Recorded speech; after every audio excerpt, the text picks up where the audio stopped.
Guys ready হয়ে নিয়েছি, ভাবলাম বগরাতে একটু ঠাকুর দেখতে যাই, তার সাথে মেলাটাও একটু দেখে নেবো।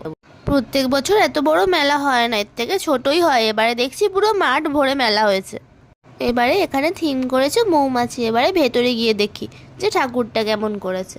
বিকেলের দিকে আসলে ভিড়টা একটু কম থাকতো, যেহেতু আস্তে আস্তে 7:30 বেজে গেছিলো, তাই জন্য ভিড়টাও বেড়ে গেছে। যে কোনো জায়গার পুজোর ক্ষেত্রেই এটা সত্যি যে মানুষ রাতের দিকেই বেশি ঠাকুর দেখতে বেরোয়। সত্যি বলতে অন্যান্য বছরের তুলনায় এখানের প্যান্ডেলটা বেশ ভালো করেছে, সত্যি খুব সুন্দর হয়েছে। তোমাদের কাদের কাদের বাড়ির কাছাকাছি কোথাও সরস্বতী পুজো বিখ্যাত সেটা জানিও কিন্তু। সোজা চলে এলাম মায়ের প্রতিমার সামনে। মাকে সত্যি খুব সুন্দর লাগছিল দেখতে। তারপর প্রণাম প্রণাম করে ভিড় ঠেলে বেরিয়ে পড়লাম একটুখানি মেলা ঘুরবো বলে। আগের পার্টে তোমরা সবাই দেখেছো যে আমি মগরায় ঠাকুর দেখতে এসেছি, এখন ওখানেরই মেলাটা তোমাদের ঘুরিয়ে দেখাবো। এখানের মেলায় আসবো আর এই ক্রিপের দোকানটায় আসবো।